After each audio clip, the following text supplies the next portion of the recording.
try it, bite it, lick it, spit it, pull to the side and get all up in it. Hey YouTube, ValleyGirl5678 here, and it's time for another album review. Today we are going to be talking about this new album from Coco and Clair, Girl. This is the third full-length LP from Atlanta-based girly pop/R&B duo Coco and Clair, following 2022's Sexy, which showed them sonically and thematically kind of doubling down on the consistencies of their previous stuff that ultimately, at least in my opinion, solidified them as a musical duo in their own lane and at their own level. Frankly, no one is really doing it like them, and that's one of the reasons I have been a stan of them for so long, honestly since their 2020 EP. And then I went back and listened to their stuff from before 2020 and realized that they have been ahead way before they were ahead in 2020. What's interesting and great about this project is that they managed to find a natural development from their 2022 project while staying true to their unique sound and lyricism. That's all to say that ultimately this project is more vulnerable thematically and sonically than anything they've ever put out, but they are still bad bitches making the pop music of the future. The first track, Martini, starts off the album with a morose and honest Clair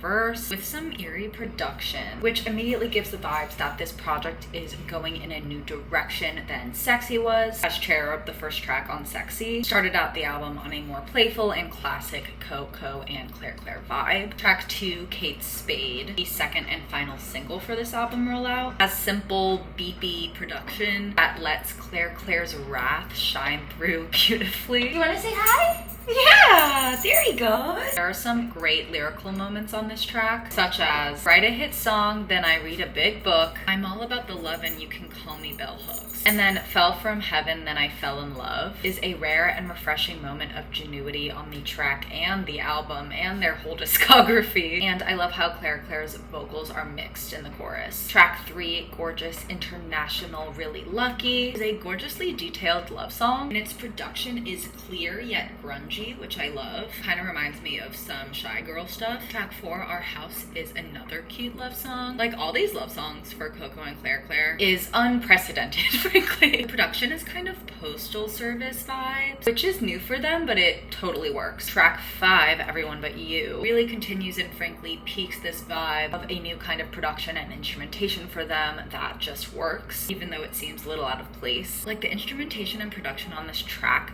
gives like Nirvana almost. For sure an early 2000s grunge/rock vibe, and somehow it works. It sounds good on them. But naturally it makes for a very different kind of Coco and Clair track. And thematically it's an interesting concept for a song, especially for them. It's one of the most sincere songs from them, like ever. Like they are admitting in this track that someone has hurt them at some point, which is frankly groundbreaking for these queens of confidence. Track 6, Bitches Part 2 though, is a bit of a return to form, which is fair enough. It is part 2 of Bitches, which was a song on the 2022 album Sexy, has the same collaborators. It's a classic Coco and Clair diss track. Pandemic and recession, but the dumb bitch economy is booming. I mean, if I'm not a great example of that, I don't know what is. Got a hunty that's a gleek and still thinks you're a freak.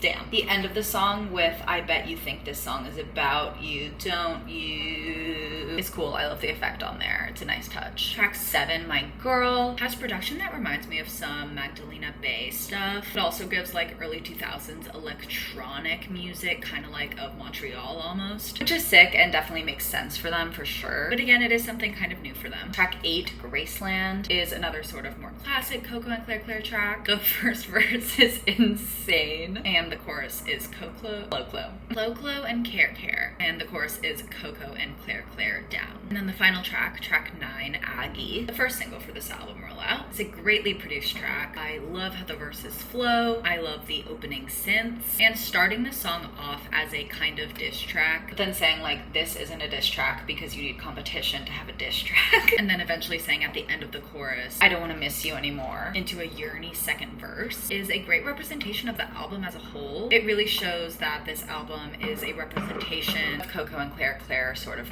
growing up. So for that reason, I think it's a great closer for the album. And further, I think it's cool that this album is called Girl, even though it kind of shows them being more more women-like than ever before, thematically and sonically, honestly. But all women were once girls. And also, nowadays, the line is blurrier than ever before, and I feel that hard personally. So I fuck with that contrast of the album title and the contents of the album. It's really representative of our times, honestly. I love that it continues the 4-letter word album title pattern. Their first album in 2017 was called Posh. 2022 project was called Sexy, as I've mentioned. And here, third album, Girl. I really respect how they found a natural progression for their sound and challenged themselves on this project while still staying true to themselves as artists. Like, that is not an easy thing to do, honestly. I am a stan. I think they're severely underrated, but being niche is kind of part of their thing, so that's cool. Of course, though, this is a fairly short project. It's full length for them, but it's not full length in the grand scheme of things. And I wouldn't say it's like groundbreaking lyrically or sonically. So I'm gonna give this album a 7. Thank you so much for watching this video. If you liked it, don't forget to give it a thumbs up and remember to subscribe. Follow me on Instagram, TikTok, and Spotify, all linked down below. Remember to keep up with my Song of the Week series that comes out every Saturday on YouTube Shorts. Stay happy, healthy, and safe, and I'll see you in my next video. Bye, bitches.